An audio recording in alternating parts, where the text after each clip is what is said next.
ഈ വാർത്താ ദിനത്തിലെ പ്രധാന റിപ്പോർട്ടുകളുമായി വാർത്താമഴ ആരംഭിക്കുന്നു. ഞാൻ എസ് വിജയകുമാർ. ജയിലിലാകുന്ന മന്ത്രിമാരെ പുറത്താക്കുന്നതിനുള്ള ഭരണഘടനാ ഭേദഗതി ബിൽ സംയുക്ത പാർലമെന്ററി സമിതിയിലേക്ക്. പ്രതിപക്ഷത്തിന്റെ പ്രതിഷേധങ്ങൾക്കും നാടകീയ രംഗങ്ങൾക്കും ഇടയിലാണ് കേന്ദ്ര ആഭ്യന്തരമന്ത്രി അമിത്ഷാ ബിൽ അവതരിപ്പിച്ചത്. കയ്യേറ്റം ആരോപിച്ച് ഭരണപക്ഷവും പ്രതിപക്ഷവും സഭയിൽ രംഗത്തെത്തുകയും ചെയ്തു. भारत के संविधान का संशोधन करने वाले विधेयक को 5 വർഷമോ അതിൽ കൂടുതലോ ശിക്ഷ ലഭിക്കാവുന്ന കുറ്റത്തിന് 30 ദിവസം ജയിൽ കഴിയുന്ന മന്ത്രിമാർക്ക് സ്ഥാനം നഷ്ടമാകുന്ന ഭരണഘടനാ ഭേദഗതി ബില്ലാണ് കേന്ദ്ര ആഭ്യന്തരമന്ത്രി അമിത്ഷാ ലോക്സഭയിൽ അവതരിപ്പിച്ചത്. പ്രധാനമന്ത്രിയും മുഖ്യമന്ത്രിമാരും ബില്ലിന്റെ പരിധിയിൽ വരും. അവതരണത്തിനിടെ ബില്ലിന്റെ പകർപ്പ് പ്രതിപക്ഷം കീറിയെറിഞ്ഞു.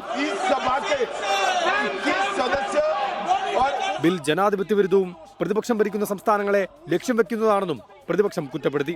ധാർമ്മികതയാണ് വിഷയമെങ്കിൽ അമിത്ഷാ എങ്ങനെ ആഭ്യന്തരമന്ത്രിയാകുമെന്ന് KC വേണുഗോപാൽ ചോദിച്ചു. ആരോപണം ഉയർന്ന സമയത്ത് താൻ രാജിവെച്ചെന്ന് KC വേണുഗോപാലിന് അമിത്ഷായുടെ മറുപടി.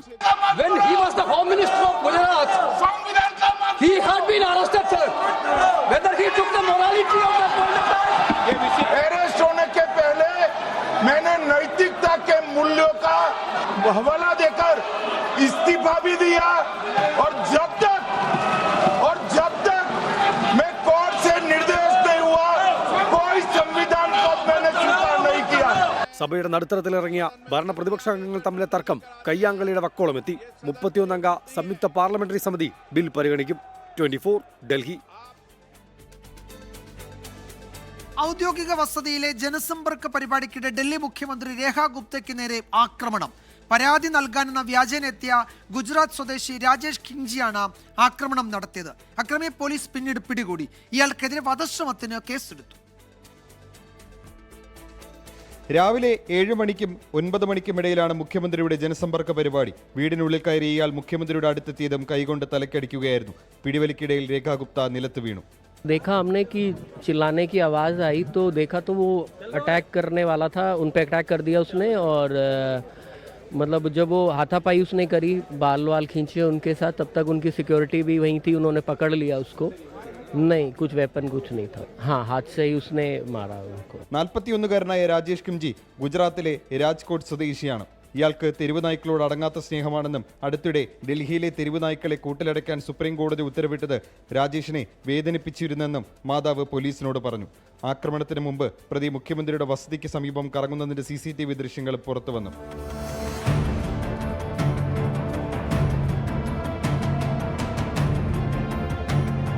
ഇന്നലെ മുഖ്യമന്ത്രി പങ്കെടുത്ത മറ്റൊരു പരിപാടിയിലും ഇയാൾ എത്തിയിരുന്നു. സംഭവത്തിൽ ഗൂഢാലോചന ഉണ്ടോ എന്നും വിവിധ അന്വേഷണ ഏജൻസികൾ പരിശോധിക്കുന്നുണ്ട്. രേഖാ ഗുപ്തയ്ക്ക് സാരമായി പരിക്കില്ലെന്ന് ഡോക്ടർമാർ അറിയിച്ചു. 24 ഡൽഹി. രാഷ്ട്രപതിയുടെ റഫറൻസിൽ കേന്ദ്രത്തോട് നിർണായക ചോദ്യങ്ങളുമായി സുപ്രീം കോടതി. എന്തുകൊണ്ട് ബില്ലുകൾ തടഞ്ഞുവെക്കുന്നു എന്ന് കേന്ദ്രത്തോട് സുപ്രീം കോടതി ചോദിച്ചു. ഭരണഘടനാ കടമ നിറവേറ്റുന്നതിനാണ് ബില്ലുകൾ തടഞ്ഞുവെക്കാൻ ഗവർണർ നിർബന്ധിതരാകുന്നത് എന്ന് കേന്ദ്ര സർക്കാരിന്റെ മറുപടി. നാളെയും വാദം തുടരും. രാഷ്ട്രപതി റഫറൻസിൽ ഗവർണറുടെ വിവേചനാധികാരത്തെപ്പറ്റി കേന്ദ്രം വാദമുന്നയിച്ചപ്പോഴാണ് സുപ്രീം കോടതി ഭരണഘടനാ ബെഞ്ച് നിർണായക ചോദ്യങ്ങൾ ഉന്നയിച്ചത്. ബില്ലുകൾ ഗവർണർമാർ തടഞ്ഞുവെക്കുന്നത് എന്തുകൊണ്ടെന്ന് ഭരണഘടനാ ബെഞ്ച്. ബില്ലുകൾ പുനഃപരിശോധനയ്ക്കായി നിയമസഭയ്ക്ക് അയക്കാതെ അനന്തകാലം തടഞ്ഞുവെക്കാനാകുമോ? തടഞ്ഞുവെക്കൽ എന്നതുകൊണ്ട് എന്താണ് ഉദ്ദേശിക്കുന്നത്? ബില്ലുകൾ തടഞ്ഞുവെച്ചാൽ അതിന് പിന്നീട് എന്താണ് സംഭവിക്കുക? തടഞ്ഞുവെച്ചാൽ അതിന്റെ കാരണം ഗവർണർ വ്യക്തമാക്കാറുണ്ടോ? ബില്ലുകൾ തടഞ്ഞുവെക്കുന്നത് ഭരണഘടനയിൽ അർത്ഥമാക്കുന്നത് എന്തെന്നും ഭരണഘടനാ ബെഞ്ച് കേന്ദ്രത്തോട് ചോദിച്ചു. തടഞ്ഞുവെച്ചാൽ അതിനർത്ഥം ആ ബിൽ ചരമമടഞ്ഞുവെന്നായിരുന്നു കേന്ദ്രത്തിനു വേണ്ടി വാദിച്ച സോളിസിറ്റർ ജനറൽ തുഷാർ മേത്തോയുടെ മറുപടി. അപൂർവങ്ങളിൽ അപൂർവമായാണ് ബില്ലുകൾ തടഞ്ഞുവെക്കുന്നത്. ഭരണഘടനാ കടമ നിറവേറ്റാനായി ഗവർണർമാർ ബില്ല് തടഞ്ഞുവെക്കുന്നതിന് നിർബന്ധിതരാകുന്നുവെന്നും കേന്ദ്രം വാദിച്ചു. ആദ്യമായി അനുമതിക്ക് വരുന്ന ബില്ലുകൾ തടഞ്ഞുവെക്കുന്നത് നിയമനിർമ്മാണ പ്രക്രിയയ്ക്ക് വിപരീത ഫലം നൽകുമെന്നായിരുന്നു ഭരണഘടനാ ബെഞ്ചിന്റെ നിരീക്ഷണം. ഭരണഘടന അനുസരിച്ച് മാത്രമേ വിവേചനാധികാരം പ്രയോഗിക്കാൻ ഗവർണർക്ക് കഴിയുകയുള്ളൂ എന്നും chief justice BR Gavai BR അംബേദ്കറെ ഉദ്ധരിച്ചു പറഞ്ഞു. റഫറൻസിനെ അനുകൂലിക്കുന്നവരുടെ വാദം നാളെയും തുടരും. 24 ഡൽഹി. MSF വർഗീയ സംഘടനയെന്ന SFI നേതാക്കളുടെ വിമർശനത്തിന് പിന്നാലെ ഈ വാദത്തെ പിന്തുണച്ച് KSU നേതാവിന്റെ പ്രതികരണം. MSF മതത്തെ കൂട്ടുപിടിച്ച് രാഷ്ട്രീയം വളർത്തുന്ന ഇത്തിൽ കണ്ണിയെന്ന് KSU കണ്ണൂർ ജില്ലാ സെക്രട്ടറി മുബാസ് CH ഫേസ്ബുക്കിൽ പറഞ്ഞു. പേരിന്റെ തുടക്കത്തിലുള്ള മതത്തിന്റെ പേര് തങ്ങളുടെ രാഷ്ട്രീയ നേട്ടങ്ങൾക്കായി MSF ഉപയോഗിക്കുന്നുവെന്നും വിമർശനമുണ്ട്. കണ്ണൂർ കാഴക്കുണ്ട് MA നോളജ് സെന്ററിൽ KSU സ്ഥാനാർത്ഥിയായി മത്സരിക്കേണ്ട വിദ്യാർത്ഥിയെ പള്ളിക്കമ്മിറ്റി ഉപയോഗിച്ച് മതം പറഞ്ഞ് പിന്മാറാൻ പ്രേരിപ്പിച്ചുവെന്നാണ് KSU നേതാവിന്റെ ആരോപണം. യുവ നേതാവിനെതിരെ ഗുരുതര ആരോപണവുമായി യുവനടി റിനി ആൻ ജോർജ്. യുവ നേതാവിൽ നിന്നും ദുരനുഭവമുണ്ടായി. അശ്ലീല സന്ദേശങ്ങൾ അയച്ചു. പാർട്ടി നേതാക്കളോട് പരാതി പറഞ്ഞു. നടപടിയുണ്ടായില്ല. പാർട്ടിയിലെ പല സ്ത്രീകൾക്കും ദുരനുഭവം ഉണ്ടായിട്ടുണ്ട്. അവർ കാര്യങ്ങൾ തുറന്നു പറയണം. ധാർമ്മികതയുണ്ടെങ്കിൽ നേതൃത്വം നടപടിയെടുക്കണമെന്നും റിനി ആൻ ജോർജ് പറഞ്ഞു. എനിക്ക് ഒരു യുവ നേതാവിൽ നിന്ന് മോശമായിട്ടുള്ള ചില അനുഭവങ്ങൾ ഉണ്ടായിട്ടുണ്ട്. അതായത് അശ്ലീല സന്ദേശങ്ങൾ അയക്കുക, അങ്ങനെയൊക്കെയുള്ള ചില ബുദ്ധിമുട്ടുകൾ ഉണ്ടായിട്ടുണ്ട്. ഞാനത് കംപ്ലൈന്റ് ചെയ്യും എന്നൊക്കെ പറയുമ്പോൾ എന്നോട് പോയി പറയ് ഇങ്ങനെയാണ് എന്നോട് പറഞ്ഞത്. വലിയ ഗൗരവമാണ്. കാരണം ഇങ്ങനെ ഒരു നേതൃത്വത്തിൽ ഇരിക്കുന്ന വ്യക്തി ഒരുപാട് പേർക്ക് ഇങ്ങനെ ശല്യമായി മാറുന്നു. എന്നിട്ട് ആ വ്യക്തിനെ പല സ്ഥാനങ്ങളിൽ എത്തിക്കുന്നു എന്നൊക്കെ പറയുന്നത് വലിയൊരു സംരക്ഷണ സംവിധാനം തന്നെ ഈ വ്യക്തിക്കുണ്ട്. പക്ഷെ അത് കൂടുതൽ മുന്നോട്ട് കൊണ്ടുപോകേണ്ടത്, ടേക്കപ്പ് ചെയ്യേണ്ടത് ആ പ്രസ്ഥാനത്തിൽ തന്നെയുള്ള സ്ത്രീകളും. നിങ്ങൾ ഇത്തരത്തിലുള്ള ആൾക്കാരെ ഇങ്ങനെ നിർത്തിക്കൊണ്ട് പോകരുത്. ധാർമ്മികത വേണം, കുറച്ചെങ്കിലും രാഷ്ട്രീയത്തിൽ ധാർമ്മികത വേണം. YS അഭിനന്ദ് വിവരങ്ങൾ നൽകും കൊച്ചിയിൽ നിന്ന്. അഭിനന്ദ്, ഇതിപ്പോൾ യുവനടിയും നേതാവിൻ്റെ പേര് പറയുന്നില്ല, പക്ഷെ അവർ പറയുന്നതിൽ ഒന്ന് രണ്ട് പ്രധാനപ്പെട്ട കാര്യങ്ങളുണ്ട്. ഒന്ന്, പ്രതിപക്ഷ നേതാവിനോട് പരാതി പറഞ്ഞിരുന്നു. മറ്റൊരു നേതാവിനോട് പരാതി പറഞ്ഞപ്പോൾ അത് അയാളുടെ മിടുക്ക് എന്ന് പരിഹസിച്ചു. ഇത് ആ പാർട്ടിയിലെ, ആ പ്രസ്ഥാനത്തിലെ പലർക്കുമുണ്ട്. പല നേതാക്കളുടെയും മക്കൾക്കൊക്കെ ഈ ഇത്തരം അനുഭവങ്ങൾ ഇയാളിൽ നിന്നുണ്ടായിട്ടുണ്ട് എന്നൊക്കെ പറയുന്നുണ്ട്. ഇപ്പോൾ പ്രതിപക്ഷ നേതാവിനെ പറ്റി അതിലൊരു പരാമർശമുണ്ടായി. അദ്ദേഹത്തിൻ്റെ അടുത്ത് ഈ വിഷയം അവതരിപ്പിച്ചു എന്ന്. സ്വാഭാവികമായും കോൺഗ്രസ് നേതൃത്വം, പ്രത്യേകിച്ച് പ്രതിപക്ഷ നേതാവ്, അദ്ദേഹത്തിന് മറുപടി പറയാനുള്ള ധാർമ്മിക ബാധ്യത ഈ വിഷയത്തിൽ ഇപ്പോൾ ഉണ്ടായിട്ടുണ്ടല്ലോ, ഈ യുവ നടിയുടെ വെളിപ്പെടുത്തലിന് പിന്നാലെ. VD സതീശൻ, അദ്ദേഹത്തിൻ്റെ പ്രതികരണം ഉണ്ടാകുമോ ഈ വിഷയത്തിൽ? വിജയകുമാർ, തീർച്ചയായും ഒരു നേതാവിന് മാത്രമല്ല ആ സംഘടനയ്ക്ക് ഒന്നാകെ തന്നെ നാണം കെടുത്തുന്ന, അവർക്ക് മുഴുവൻ പ്രശ്നമാണെന്നുള്ള രീതിയിലുള്ള വാർത്താ സമ്മേളനമാണ് റിനി ആൻ ജോർജിന്റെ ഭാഗത്തു നിന്നും ഉണ്ടായത്. യുവ നേതാവ് ഇത്തരത്തിൽ തനിക്ക് മെസ്സേജുകൾ അയക്കുന്നു, അത് അശ്ലീല സന്ദേശമാണ്, തുടരെ ഇത്തരത്തിൽ മെസ്സേജ് അയക്കുന്നുവെന്ന് സംഘടനയിലെ തന്നെ ഒരു മുതിർന്ന നേതാവിനോട് ആണ് താൻ ആദ്യം പറയുന്നത്. ആ സമയത്ത് ആ മുതിർന്ന നേതാവിന്റെ ഭാഗത്തു നിന്നുണ്ടായ മറുപടി അത് അവന്റെ മിടുക്ക് എന്നായിരുന്നു. പിന്നീട് ഈ രാഷ്ട്രീയ നേതാവിനെ ഉപദേശിക്കുവാൻ ശ്രമിച്ചു. 3.5 വർഷത്തിന് മുൻപാണ് ആദ്യഘട്ടത്തിൽ ഒരു മെസ്സേജ്, 5 സ്റ്റാർ ഹോട്ടലിലേക്ക് വരൂ എന്നുള്ള രീതിയിലുള്ള മെസ്സേജാണ് ആദ്യഘട്ടത്തിൽ വരുന്നത്. ആ സമയത്ത് തന്നെ ഈ യുവനടി ഇത് ഉപദേശിക്കുന്നു, ഇങ്ങനെ പാടുള്ളതല്ല, തങ്ങളൊരു രാഷ്ട്രീയ നേതാവാണ്, ഇനിയും അങ്ങോട്ട് ഒരുപാട് ഭാവിയുള്ള ആളാണ്, പത്രത്തിൽ കൃത്യമായ പെരുമാറ്റം എല്ലാവരോടും ഉണ്ടാകണമെന്ന് ഉപദേശം നൽകുന്നു. ആ ഉപദേശ സമയത്താണ് പിന്നീട് താൻ എവിടെ വേണമെങ്കിലും പരാതി പറയുമെന്ന് ഈ യുവനടി പറയുന്നതിൻ്റെ അടിസ്ഥാനത്തിൽ എവിടെയെങ്കിലും പോയി പരാതി പറഞ്ഞാൽ തനിക്ക് യാതൊരു വിഷയമില്ല, രാഷ്ട്രീയ നേതാക്കളെല്ലാം ഇതൊക്കെ കഴിഞ്ഞിട്ട് വന്നിട്ടുള്ളവരാണ്, അവർക്കെതിരെ പലതരത്തിലുള്ള ആരോപണങ്ങൾ പല സമയത്തും ഉണ്ടായിട്ടുണ്ട്, അതിനെയൊക്കെ പ്രതിരോധിക്കാൻ ഈ രാഷ്ട്രീയ സംവിധാനത്തിന് കഴിയുമെന്നായിരുന്നു. ഇതൊക്കെ ഞാനിവിടെ ചെയ്യുന്ന സാധാരണയായിട്ടുള്ള ഹോബീസ് എന്നൊക്കെയാണ് ഈ പ്രതികരണം ഉണ്ടായത്. ഈ രാഹുൽ മാങ്കൂട്ടത്തിനെതിരെയാണ് രൂക്ഷമായ വിമർശനം സമൂഹ മാധ്യമത്തിലടക്കമുണ്ടായത്. ആദ്യം ഈ അഭിമുഖത്തിലടക്കം ഈ കാര്യം ഇവർ പറയുന്നു. സ്ത്രീകളുടെ ദുരനുഭവങ്ങളുമായി ബന്ധപ്പെട്ട ഒരു ചർച്ചയിലാണ് ഈ അഭിമുഖം ഉണ്ടായിരുന്നത്. ആ അഭിമുഖത്തിലാണ് ആദ്യം തുറന്നു പറച്ച് നടത്തുന്നത്. അതിനുശേഷമാണ് രാഹുൽ മാങ്കൂട്ടത്തിനെതിരെ സമൂഹ മാധ്യമത്തിൽ വിമർശനമുണ്ടായത്. ഇന്ന് നമ്മൾ ചോദിച്ചപ്പോൾ ഹൂ കെയർസ് എന്ന ആറ്റിറ്റ്യൂഡോടുകൂടി മുന്നോട്ട് പോകുന്ന ഒരാളാണ്. അത് പലതരത്തിലുള്ള പ്രശ്നങ്ങൾ ഈ അടുത്ത കാലഘട്ടത്തിലടക്കം അവർ ഈ നേതാവിനെതിരെ ഉയർന്നിരുന്നു. ആ നേതാവിനെതിരെ ഉയർന്നപ്പോഴാണ് താൻ ഇനിയും പറയാതിരുന്നാൽ അത് പല സ്ത്രീകൾക്കും ഇത്തരത്തിലേക്ക് പ്രശ്നമുണ്ടാകും. ഈ ഇദ്ദേഹത്തിന്റെ പെരുമാറ്റം എന്ന് പറയുന്നത് ഒരു സ്ത്രീക്കും ഒരു നെഗറ്റീവും തോന്നാത്ത. അഭിനന്ദ് തുടരുക. അഭിനന്ദിലേക്ക് ഞാൻ വരാം. ഇപ്പോൾ മറ്റൊരു പ്രധാന വാർത്ത കൂടിയുണ്ട്. എറണാകുളം പറവൂരിലെ യുവതിയുടെ ആത്മഹത്യയിൽ പ്രതികളുടെ മകളെ കസ്റ്റഡിയിലെടുക്കാൻ പോലീസ് ശ്രമിക്കുകയാണ്. മകളുടെ ഭർത്താവ് ജോലി ചെയ്യുന്ന സ്ഥലത്ത് പോലീസ് എത്തിയിട്ടുണ്ട്. ഇപ്പോൾ അവിടെ നിന്ന് അവരെ കസ്റ്റഡിയിലെടുക്കാൻ ശ്രമിക്കുന്നുണ്ട്. അവിടെ നേരത്തെ ഒരു സംഘർഷാവസ്ഥയ്ക്ക് ഉണ്ടായിരുന്നു. റാഫി കരീം വിവരങ്ങൾ നൽകും കൊച്ചിയിൽ നിന്ന്, ആ സ്ഥലത്ത് നിന്ന്. റാഫി, എന്താണ് അവിടെ സംഭവിക്കുന്നത്? ഈ പ്രതികളുടെ മകളെ കസ്റ്റഡിയിലെടുത്തോ പോലീസ്? ഇപ്പോൾ കോടതി ഉത്തരവുമായി എത്തിയിട്ടുണ്ട്. മജിസ്ട്രേറ്റിന്റെ അടുത്ത് നിന്നുള്ള ഉത്തരവുമായി എത്തിക്കൊണ്ട് ഈ പ്രതികളുടെ മകളെ പോലീസ് കസ്റ്റഡിയിൽ എടുത്തിരിക്കുകയാണ്. പറവൂരിൽ നിന്നുള്ള പോലീസ് സംഘമാണ് ഇപ്പോൾ വനിതാ പോലീസിന്റെ ഒപ്പം മജിസ്ട്രേറ്റിന്റെ അടുത്ത് നിന്നുള്ള കോടതി ഉത്തരവുമായി എത്തിക്കൊണ്ട് ഇപ്പോൾ ഈ പ്രതികളുടെ മകളെ കസ്റ്റഡിയിൽ എടുത്തിരിക്കുന്നത്. വലിയ ഒരു സംഘർഷാവസ്ഥ തന്നെ ഈ സ്ഥലത്തുണ്ടായിരുന്നു. കാരണം 7 മണിയോട് കൂടിയാണ് ആദ്യ പോലീസ് സംഘം, അത് മഫ്തിയിലായിരുന്നു ഇങ്ങോട്ട് എത്തിയത്. ഇത് ഇവരുടെ അഭിഭാഷകർ തടയുന്ന ഒരു സാഹചര്യമുണ്ടായി. ഇതിന് പിന്നാലെ ഈ സ്ത്രീയെ മുറിക്കകത്ത് ഏകദേശം ഒരു 3 മണിക്കൂറോളം സമയം പൂട്ടിയിടുന്ന ഒരു സാഹചര്യമുണ്ടായി. അങ്ങനെയാണ് ഇവിടെ വലിയ പ്രതിഷേധമുണ്ടായത്. ഇതിനുശേഷം കോടതി ഉത്തരവില്ലാതെ എത്തിയ പോലീസ് സംഘത്തെ തടയുകയായിരുന്നു. ഇതിന് പിന്നാലെ പറവൂരിൽ നിന്നുള്ള പോലീസ് സംഘം കോടതി ഉത്തരവുമായി എത്തി ഇപ്പോൾ ഈ മകളെ കസ്റ്റഡിയിലെടുത്ത് കൊണ്ടുപോവുകയാണ്. ഇവരുടെ അഭിഭാഷക തൊട്ടു പിന്നാലെ തന്നെ ഇപ്പോൾ മജിസ്ട്രേറ്റിന്റെ അടുത്തേക്ക് പോകുന്നുണ്ട്. നേരെ ഇവിടെ നിന്ന് പറവൂരിലെ മജിസ്ട്രേറ്റിന്റെ അടുത്തേക്കാണ് ഈ പോലീസ് സംഘം പോകുന്നത് എന്നുള്ളതാണ് നമുക്ക് മനസ്സിലാക്കാൻ കഴിയുന്നത്. എന്തായാലും ഈ സംഭവവുമായി ബന്ധപ്പെട്ട ഒരു നാടകീയ രംഗങ്ങളായിരുന്നു ഇവിടെ ഉണ്ടായിരുന്നത്. നമ്മളോടൊപ്പം ഇവരുടെ അഭിഭാഷക നമ്മളോടൊപ്പം ചേരുന്നുണ്ട്. ഇനിയിപ്പോ എന്താണ് പ്രൊസീജിയർ? ഇപ്പൊ നേരെ മജിസ്ട്രേറ്റിന്റെ അടുത്ത് ഇവർ കൊണ്ടുപോകുമെന്നാണ് ഞങ്ങൾ വിശ്വസിക്കുന്നത്. പക്ഷേ പോലീസ് സ്റ്റേഷനിലേക്കായിരിക്കും അവർ കൊണ്ടുപോകുന്നത്. ഇന്ന് തന്നെ മജിസ്ട്രേറ്റിന്റെ മുന്നിൽ പ്രൊഡ്യൂസ് ചെയ്യാൻ ഞങ്ങൾ പ്രഷർ ചെയ്യും. ആ ഓർഡറിൽ മജിസ്ട്രേറ്റിനെ തെറ്റിദ്ധരിപ്പിച്ചിട്ടാണ് ആ ഓർഡർ എടുത്തിരിക്കുന്നത്. അതിൽ എഴുതിയിരിക്കുന്നത് എടുത്തു, കൂടുതൽ ചോദ്യം ചെയ്യാൻ ആവശ്യമുണ്ട് എന്ന് പറഞ്ഞാണ് എഴുതിയിരിക്കുന്നത്. ഓർഡറുമായി എത്തിയതിനു ശേഷം പിന്നെ നിങ്ങൾ തടഞ്ഞത് എന്തിനാ? അത് ആ ഓർഡർ പോലീസ് തെറ്റിദ്ധരിപ്പിച്ച് എടുത്തിരിക്കുകയാണ്. കസ്റ്റഡിയിൽ എടുത്തു എന്നാണ് എടുത്തിരിക്കുന്നത്. കസ്റ്റഡിയിൽ എടുത്തിട്ടില്ല.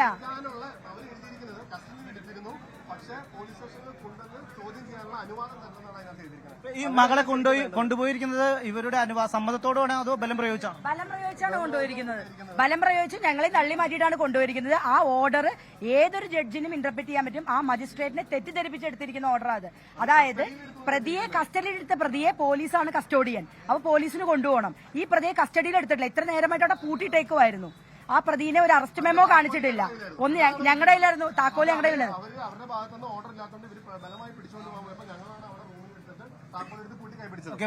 അവര് പറഞ്ഞത് അവരുടെ കസ്റ്റഡിയിലായിരുന്നു പ്രതി. അതുകൊണ്ട് പ്രതിയുടെ പോലീസ് സ്റ്റേഷനിൽ കൊണ്ടുപോയി ചോദ്യം ചെയ്യിക്കണമെന്നാണ് പറയുന്നത്. എന്താണ് നിങ്ങളുടെ തുടർ നടപടി? ഇനിയിപ്പോ മജിസ്ട്രേറ്റിന് മുമ്പിൽ ഇന്ന് ഹാജരാക്കുമെന്ന് അറിയില്ല. ഹാജരാക്കുമെങ്കിൽ ഇന്ന് രാത്രി തന്നെ ഞങ്ങൾ അതിന് പ്രഷറൈസ് ചെയ്യും. മജിസ്ട്രേറ്റ് കോടതിയിലേക്ക് അങ്ങോട്ട് വീട്ടിലേക്ക് പോവാണ്. വീട്ടിൽ പോയി കാര്യങ്ങൾ ബോധ്യപ്പെടുത്തി ഒന്നല്ലെങ്കിൽ ഇന്നോ രാത്രിയോ അല്ലെങ്കിൽ നാളെ രാവിലെ തന്നെ കോടതിയിൽ അതിനുള്ള നടപടികൾ. നിലവിൽ എങ്ങോട്ട് കൊണ്ടുപോകുന്ന നിങ്ങളുടെ അടുത്ത് പറഞ്ഞിരിക്കുന്നത്? പോലീസ് ഈ ദൃശ്യങ്ങൾ എറണാകുളം പറവൂരിൽ നേരത്തെ യുവതി ആത്മഹത്യ ചെയ്തിരുന്നു. അതിൽ പ്രതികളുടെ മകളെ കസ്റ്റഡിയിൽ എടുക്കുകയായിരുന്നു പോലീസ്. മജിസ്ട്രേറ്റ് കോടതിയുടെ ഉത്തരവുമായി എത്തിയാണ് പോലീസ് ഭർത്താവ് ജോലി ചെയ്യുന്ന സ്ഥലത്ത് നിന്ന് ഈ പ്രതികളുടെ മകളെ കസ്റ്റഡിയിൽ എടുത്തിരിക്കുന്നതും. അത് നിയമവിരുദ്ധം എന്നൊക്കെ വാദിക്കുന്നുണ്ട് അവരുടെ അഭിഭാഷകർ. നിയമപരമായ നടപടി സ്വീകരിക്കുമെന്നൊക്കെ അറിയിക്കുന്നുണ്ട്. റാഫി കരീമാണ് വിവരങ്ങൾ നൽകിയത് പറവൂരിൽ നിന്ന്. ഇപ്പോൾ പാലക്കാട്ടു നിന്നൊരു പ്രധാനപ്പെട്ട വാർത്ത വരുന്നു. രാഹുൽ മാങ്കൂട്ടത്തിൽ MLA-ക്കെതിരെ പാലക്കാട്ട് BJP-യുടെ പ്രതിഷേധം നടക്കുകയാണ്. MLA ഓഫീസിലേക്ക് BJP പ്രവർത്തകർ മാർച്ച് നടത്തി. മാർച്ച് പോലീസ് തടഞ്ഞു.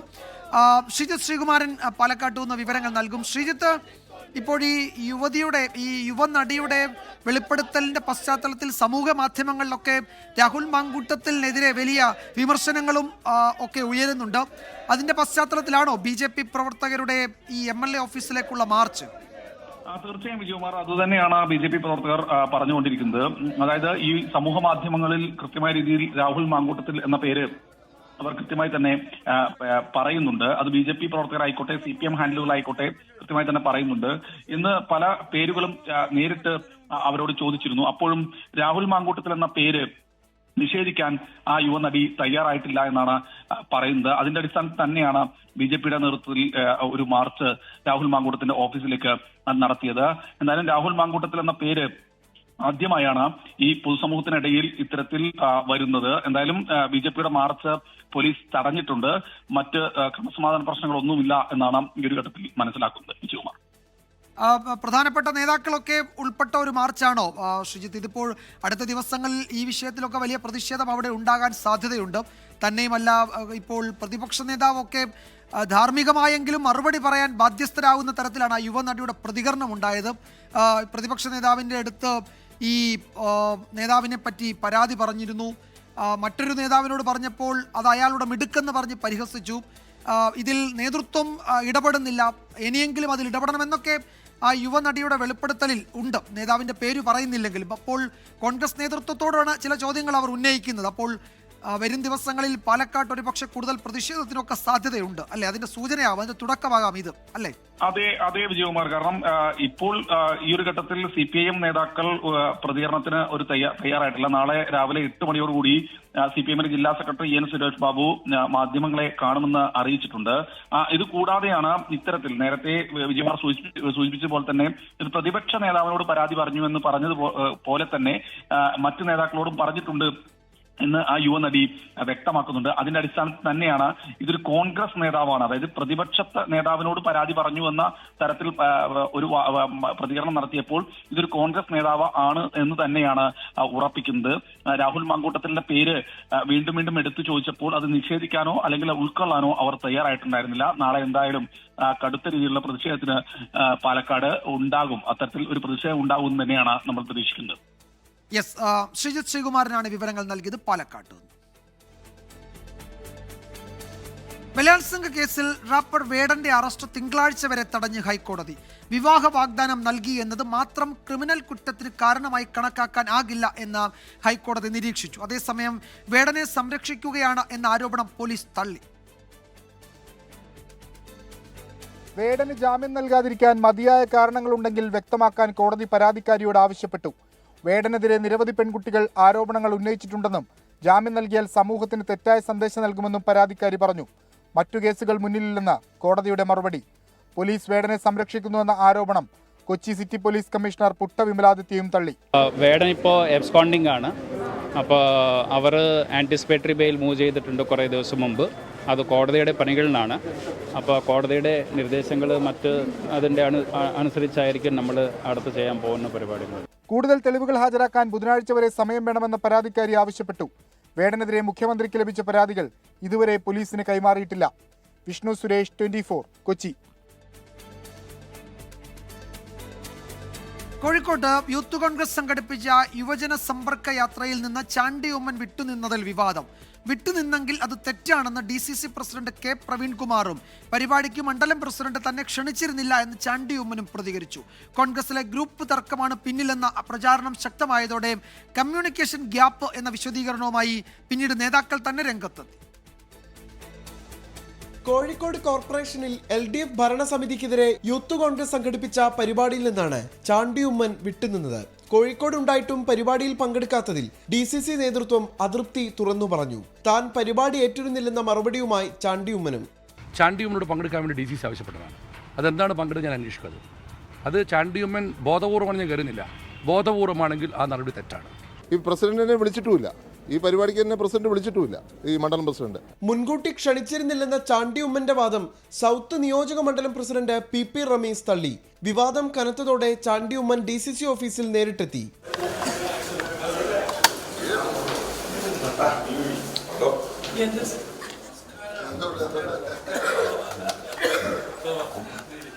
എല്ലാത്തിനും കാരണം കമ്മ്യൂണിക്കേഷൻ ഗ്യാപ്പ് എന്ന് ചാണ്ടി ഉമ്മനും പ്രവീൺകുമാറും.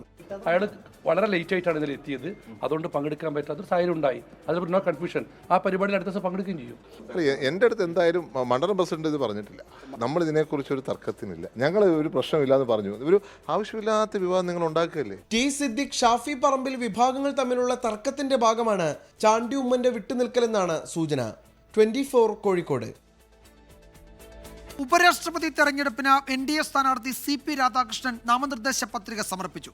പ്രധാനമന്ത്രി നരേന്ദ്രമോദിയുടെ നേതൃത്വത്തിൽ മുതിർന്ന നേതാക്കൾ ചടങ്ങിൽ പങ്കെടുത്തു. ഇന്ത്യ സഖ്യ സ്ഥാനാർത്ഥി ജസ്റ്റിസ് B സുദർശൻ റെഡ്ഡി നാളെ പത്രിക സമർപ്പിക്കും.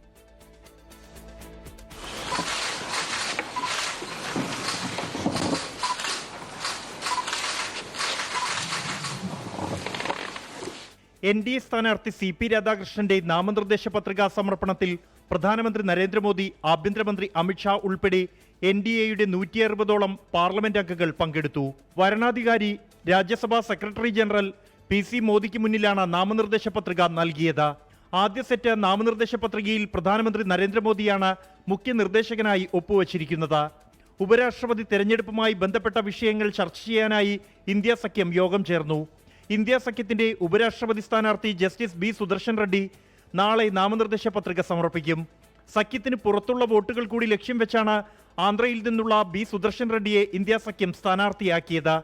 എന്നാൽ NDA സ്ഥാനാർത്ഥിയെ പിന്തുണയ്ക്കുമെന്ന് YSR കോൺഗ്രസ് വ്യക്തമാക്കി.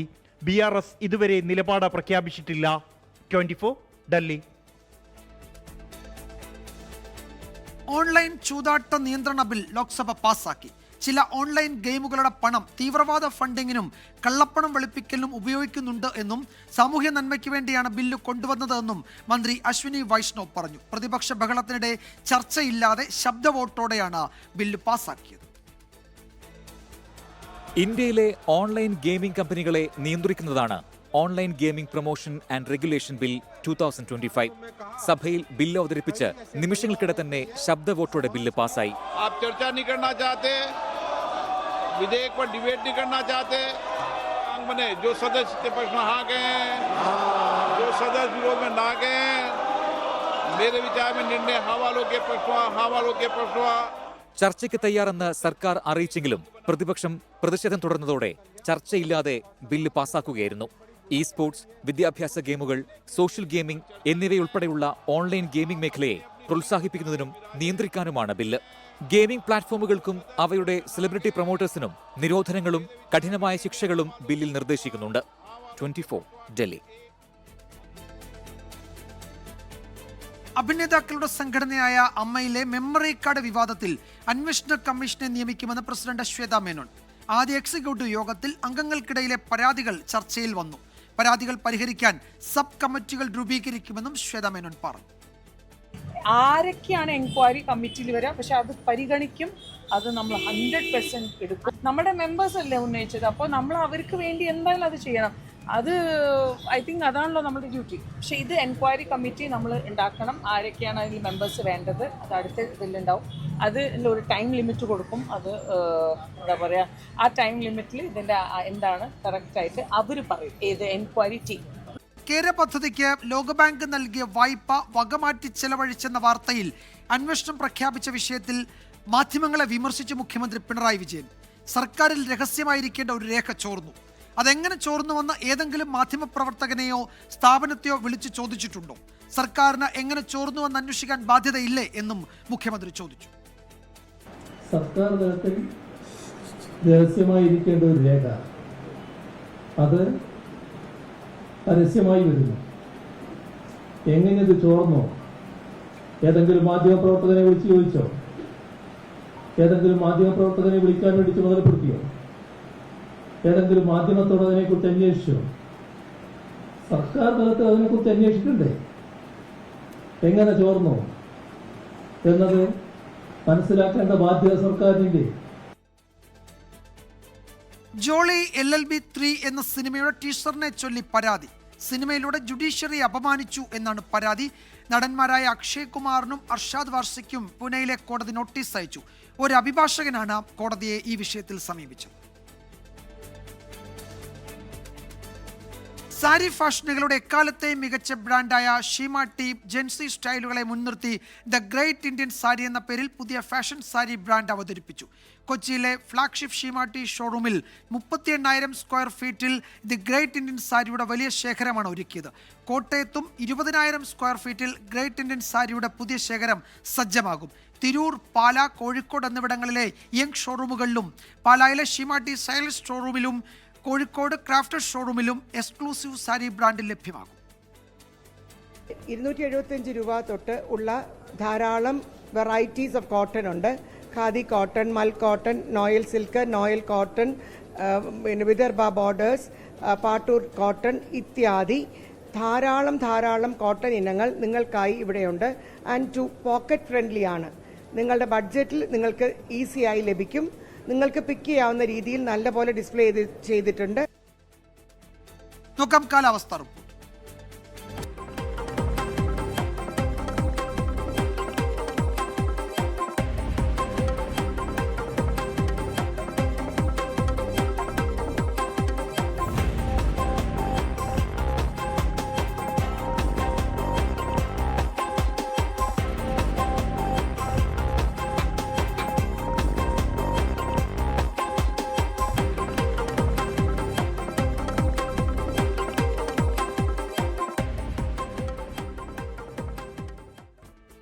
റിപ്പോർട്ടോടെ വാർത്താമഴ അവസാനിക്കുന്നു. നാളെ വീണ്ടും കാണാം. ശുഭരാത്രി.